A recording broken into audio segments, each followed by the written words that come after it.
I obeyed him, and walked down to the traveller, by this time struggling himself free of his steed. His efforts were so vigorous, I thought he could not be so much hurt, but I asked him the question, "Are you injured, sir?" I think he was swearing, but I am not certain. However, he was pronouncing some formula which prevented him from replying to me directly. "Can I do anything?" I asked again. "You must just stand on one side," he answered as he rose, first to his knee, and then to his feet. I did, whereupon began a heaving, stamping, clattering process, accompanied by a barking and baying, which removed me effectually some yards distance. But I would not be driven quite away till I saw the event. This was finally fortunate. The hearse was re-established, and the dog was silenced with a "Down, pilot!" The traveller, now stooping, felt his foot and leg as if trying whether they were sound. Apparently something ailed them, for he halted to the stile, whence I had just risen, and sat down. I was in the mood for being useful, or at least officious, I think, for I now drew near him. "If you are hurt and want help, sir, I can fetch some one either from Thornfield Hall or from Eyre." "Thank you, I should do. I have no broken bones, only a sprain." And again he stood up and tried his foot, but the result extorted an involuntary "ugh." Something of daylight still lingered, and the moon was waxing bright. I could see him plainly. His figure was enveloped in a riding cloak, fur-coloured, and steel-clasped. Its details were not apparent, but I traced the general points of middle height and considerable breadth of chest. He had a dark face with stern features and a heavy brow. His eyes and gathered eyebrows looked ireful and thwarted just now. He was past youth, but had not reached middle age. Perhaps he might be 35. I felt no fear of him, and but little shyness. Had he been a handsome, heroic-looking young gentleman, I should not have dared to stand thus questioning him against his will, and offering my services unasked. I had hardly ever seen a handsome youth, never in my life spoken to one. I had a theoretical reverence and homage for beauty, elegance, gallantry, fascination. But had I met those qualities incarnate in masculine shape, I should have known instinctively that they neither had nor could have sympathy with anything in me, and should have shunned them as one would fire, lightning, or anything else that is bright but antipathetic. If even the stranger had smiled and been good humoured to me when I addressed him, if he had put off my offer of assistance gaily and with thanks, I should have gone on my way and not felt any vocation to renew inquiries. But the frown, the roughness of the traveller set me at my ease. I retained my station when he waved to me to go, and announced, "I cannot think of leaving you, sir, at so late an hour in this solitary lane till I see you are fit to mount your horse." He looked at me when I said this. He had hardly turned his eyes in my direction before.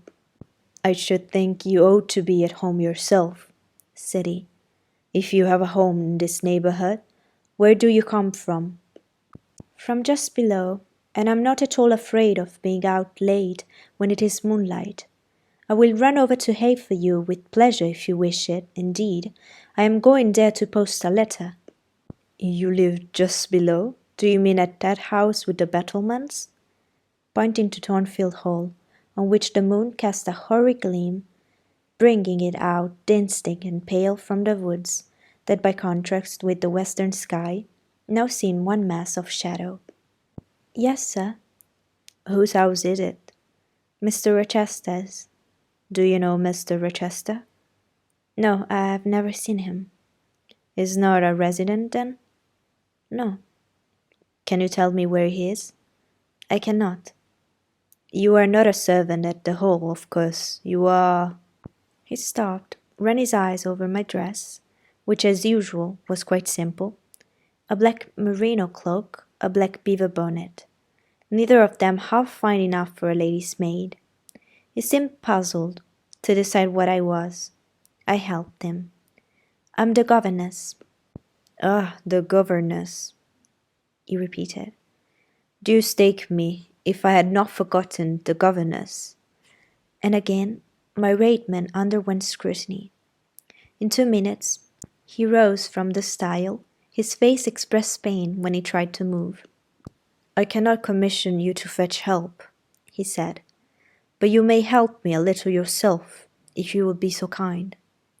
Yes, sir. You have not an umbrella that I can use as a stick? No. Try to get a hold of my horse's bridle and lead him to me. You are not afraid? I should have been afraid to touch a horse when alone, but when told to do it, I was disposed to obey. I put down my muff on the stile and went up to the tall steed. I endeavoured to catch the bridle, but it was a spirited thing and would not let me come near its head. I made effort on effort, though in vain. Meantime, I was mortally afraid of its trampling forefeet. The traveller waited and watched for some time, and at last he laughed. I see, he said. The mountain will never be brought to Mahomet, so all you can do is to aid Mahomet to go to the mountain. I must beg of you to come here. I came. Excuse me, he continued. Necessity compels me to make you useful. He laid a heavy hand on my shoulder, and leaning on me with some stress, limped to his horse. Having once caught the bridle, he mastered it directly, and sprang to his saddle, grimacing grimly as he made the effort, for it wrenched his brain. No, said he, releasing his under lip from a hard bite. Just hand me my whip. It lies there under the hedge. I sought it and found it. Thank you.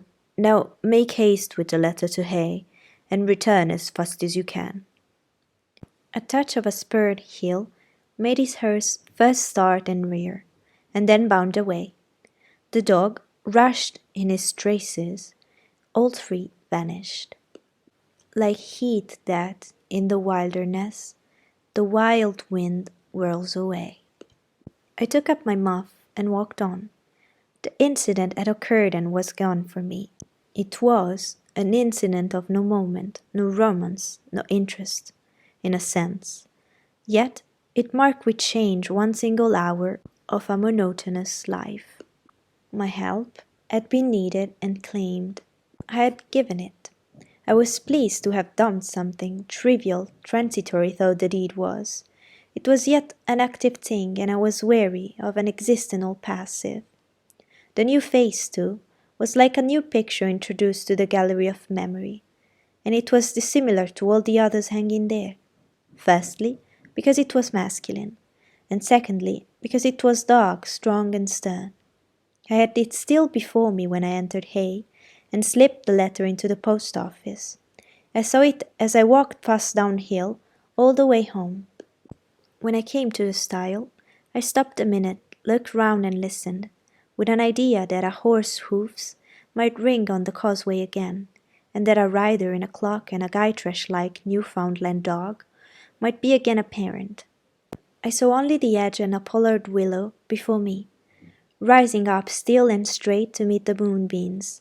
I heard only the faintest waft of wind roaming fitful amongst the trees round Thornfield, a mile distant, and when I glanced down in the direction of the murmur, my eye, traversing the hall front, caught a light kindling in a window. It reminded me that I was late, and I hurried on. I did not like re-entering Thornfield. To pass its threshold was to return to stagnation. To cross the silent hall, to ascend the darksome staircase, to seek my own lonely little room, and then to meet tranquil Mrs. Fairfax and spend the long winter evening with her, and her only, was to quell wholly the faint excitement awakened by my walk, to slip again over my faculties the viewless fetters of an uniform and still existence, of an existence whose very privileges of security and ease I was becoming incapable of appreciating. what good it would have done me at that time to have been tossed in the storms of an uncertain struggling life, and to have been taught by rough and bitter experience to long for the calm amidst which I now repined. Yes, just as much good as it would do a man tired of sitting still in a too easy chair to take a long walk. And just as natural was the wish to stir, under my circumstances, as it would be under his. I lingered at the gates, I lingered on the lawn, I paced backwards and forwards on the pavement. The shutters of the glass door were closed, I could not see into the interior, and both my eyes and spirit seemed drawn from the gloomy house, from the grey hollow filled with rayless cells, as it appeared to me, to that sky expanded before me, a blue sea absolved from taint of cloud, the moon ascending it in solemn march, her orb seeming to look up as she left the hill-tops, from behind which she had come, far and farther below her, in a spire to the zenith, midnight dark, in its fathomless depth and measureless distance.